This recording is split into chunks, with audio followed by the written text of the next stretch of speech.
में विश्वास करते हुए एक ऐतिहासिक पल, एक ऐतिहासिक घड़ी के चश्मदीद गवाह बनने का हम सबको सौभाग्य दिया।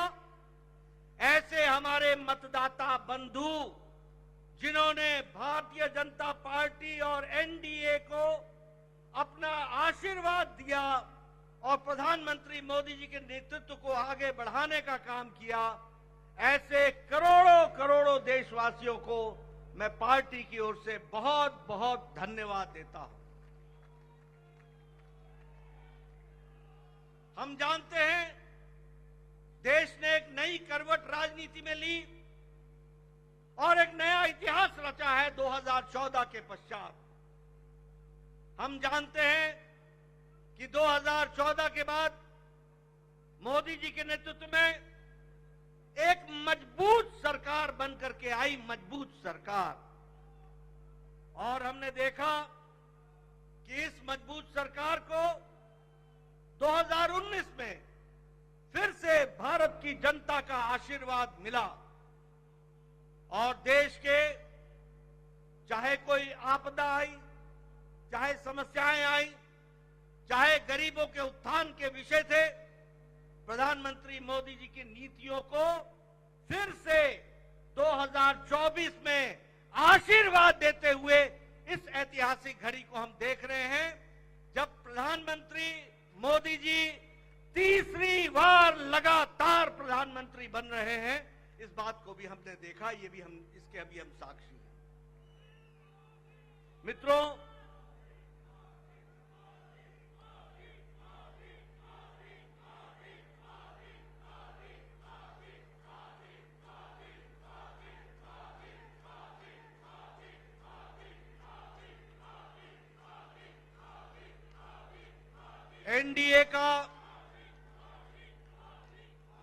एनडीए का गठन के पश्चात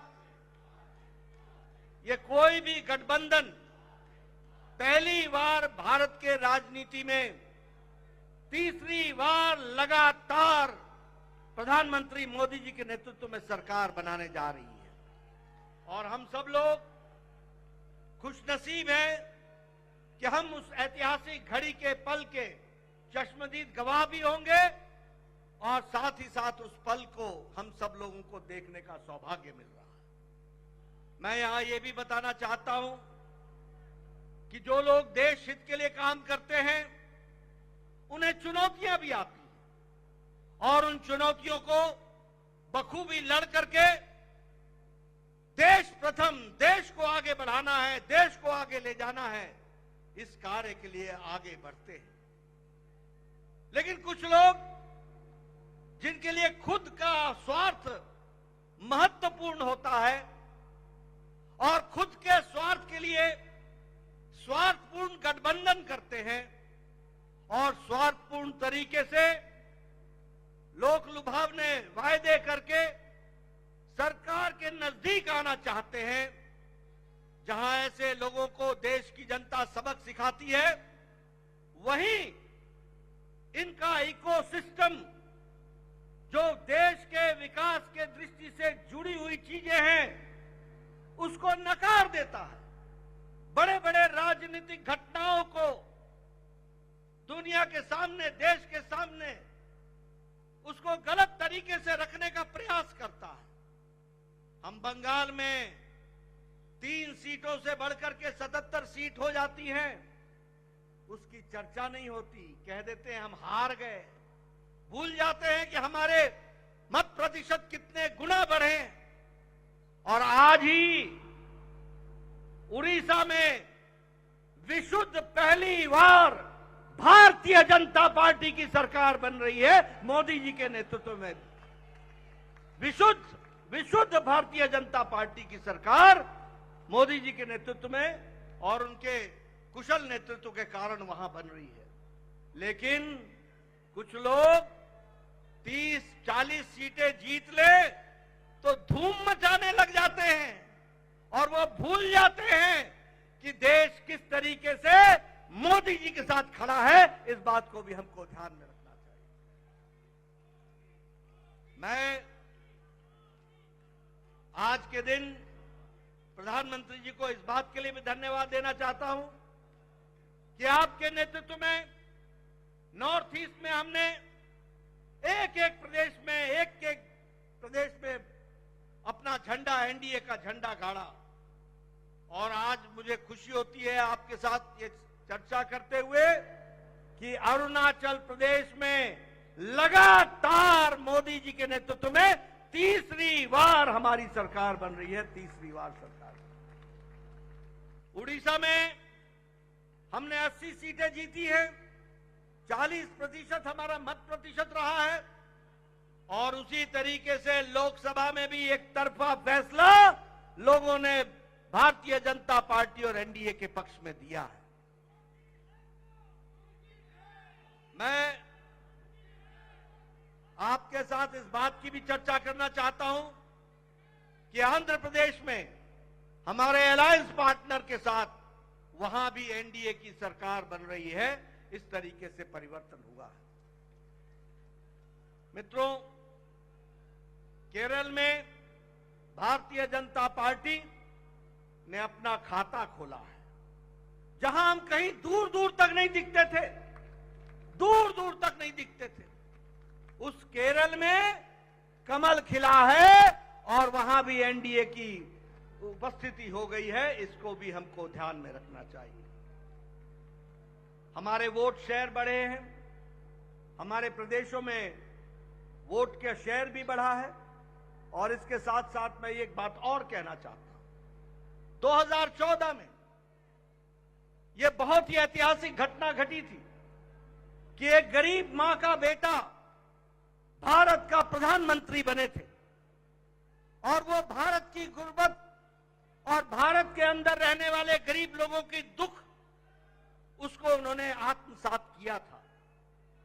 वो जानते थे गरीबी क्या है, वो जानते थे कि गरीबों का नेतृत्व करने की क्या आवश्यकता है, वो जानते थे कि देश को किस तरीके से आगे बढ़ाना है। और मुझे याद है कि 2014 में जब एनडीए की सरकार बनी तो आपने उस समय कहा था, मेरी सरकार गांव को, गरीब को, वंचित को, पीड़ित को, शोषित को, दलित को, महिला को, युवा को, किसान को समर्पित रहेगी और उनके विकास के लिए हम काम करेंगे। आज हम गौरव के साथ कह सकते हैं कि आज आयुष्मान भारत में 50 करोड़ लोगों को दुनिया का सबसे बड़ा हेल्थ कवरेज मिल रहा है। और उनकी चिंता हुई है तो आदरणीय प्रधानमंत्री मोदी जी के नेतृत्व में हुई है। और आगे 30 में इस देश का कोई भी नागरिक जो 70 साल से ऊपर का होगा उसको भी आयुष्मान भारत का कार्यक्रम से जोड़ा जाएगा।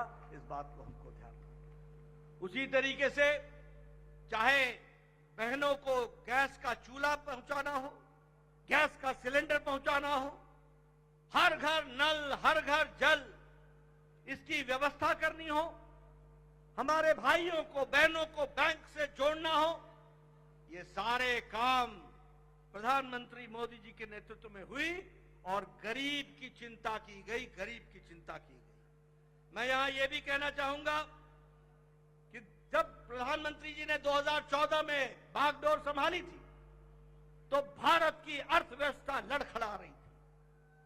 भारत की अर्थव्यवस्था के साथ साथ बैंकिंग व्यवस्था ये बिल्कुल लड़खड़ाई हुई थी, एक तरीके से ढह गई थी।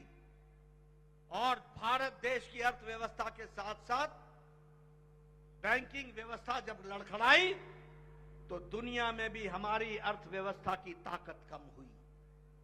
लेकिन प्रधानमंत्री मोदी जी के नेतृत्व में बैंकिंग व्यवस्था को मजबूती दी गई, अर्थव्यवस्था को मजबूती दी गई और बैंकिंग व्यवस्था के बारे में दुनिया ने भी सराहा कि आज भारत एक मजबूत बैंकिंग सिस्टम के साथ खड़ा है। और सबसे बड़ी बात यह है कि 2014 में हम 11वें नंबर की अर्थव्यवस्था थे, 11वें नंबर की। आज हम मोदी जी के नेतृत्व में सुदृढ़ तरीके से 5वें की अर्थव्यवस्था है और मोदी 3.0 में तीसरी बार प्रधानमंत्री बन रहे हैं। भारत की अर्थव्यवस्था तीसरे नंबर की होने जा रही है, इसको भी हमको ध्यान में रखना चाहिए। प्रधानमंत्री मोदी जी के नेतृत्व में गांवों को मजबूती मिली, गरीबों को ताकत मिली, दलितों को सम्मान मिला, युवाओं की आशाएं और आकांक्षाओं को पूरा किया, महिलाओं को सम्मान दिया और किसानों को मुख्य धारा में लाने का काम किया और वंचित पीड़ित लोगों को विश्वास के साथ आगे बढ़ाने का काम किया। ये 10 साल का परिवर्तन हम सब लोगों को देखने को मिला है। मैं यहां यह भी कहना चाहता हूं कि विपक्ष नकारात्मक सोच, नेगेटिव सोच के साथ काम करता रहा। कोई भी सकारात्मक 10 साल में कोई भी सकारात्मक योगदान विपक्ष का नहीं रहा है। और मैं तो यह भी कहूंगा कि अभी भी उनको गुमान है, अभिमान है कि देश में एक ही परिवार राज करने लायक है। यानी रस्सी आपने बारंबार जलाई, रस्सी जल गई पर बल नहीं गया, इस तरीके का इनका व्यवहार रहा है। मैं यहां यह भी कहना चाहता हूं, चुनाव के दौरान इन्होंने झूठ फैलाया, इन्होंने फेक वीडियोस निकाले, जनता को बरगलाने का काम किया, गुमराह करने का काम किया, जनता को एक तरीके से झूठ बोल करके वास्तविकता से दूर रखने में कोई कसर नहीं छोड़ी। और सबसे बड़ी बात यह है कि इन्होंने चुनाव में प्रजातांत्रिक मर्यादाओं को भी ताक पर रखा। प्रधानमंत्री मोदी जी के लिए अपशब्द कहे, गालियां दी, एक बार नहीं अनेकों बार। ये विपक्ष का बौखलाहट बोलता है, ये विपक्ष की खिसियाहट बोलती है, ये विपक्ष का बारंबार हार देखने के कारण ये नतीजा हम सबको देखने को मिलता है। और ये अवसरवादी गठबंधन यह जिस तरीके से काम करता रहा है, लोगों ने इसको बारंबार खारिज किया है और 2024 में भी इनको खारिज किया, यह भी हम सबको मालूम है। ये तीसरी बार हार का सामना कर रहे हैं और इसके कारण ये बौखला गए। मेरी इनको सलाह है कि आप अब अपना आत्मनिरीक्षण कीजिए, सेल्फ इंट्रोस्पेक्शन कीजिए। समय आ गया है कि बारंबार आपको भारत की जनता क्यों आपको गिरा रही है, क्यों आपका साथ नहीं दे रही है, इसका आपको इंट्रोस्पेक्शन करने की आवश्यकता है। और मैं यहां यह भी बताना चाहूंगा कि गठबंधन एनडीए का मजबूती से मोदी जी के नेतृत्व में देश का नेतृत्व करते हुए आगे बढ़ेगा और देश को आगे ले जाएगा, इस बात का हम सबको विश्वास है। मैं यहां प्रधानमंत्री मोदी जी और आपके बीच में ज्यादा समय नहीं रहूंगा, लेकिन प्रधानमंत्री जी आपको मैं विश्वास दिलाना चाहता हूं कि एनडीए का एक एक कार्यकर्ता, हमारी पार्टी का एक एक कार्यकर्ता, जो आप हर पल, हर घड़ी, हर दिन, हर महीने, हर वर्ष पूरी ताकत के साथ देश की सेवा में जुटे हैं, मैं आपको विश्वास दिलाता हूं कि आपके नेतृत्व में एनडीए का एक एक कार्यकर्ता भारत को सामर्थ्यवान बनाने के लिए, सक्षम बनाने के लिए, आत्मनिर्भर बनाने के लिए, समृद्ध बनाने के लिए कोई कसर नहीं छोड़ेगा और आपके नेतृत्व में उसको हम सपना को पूरा करेंगे और हम विकसित भारत की ओर आगे बढ़ेंगे। मैं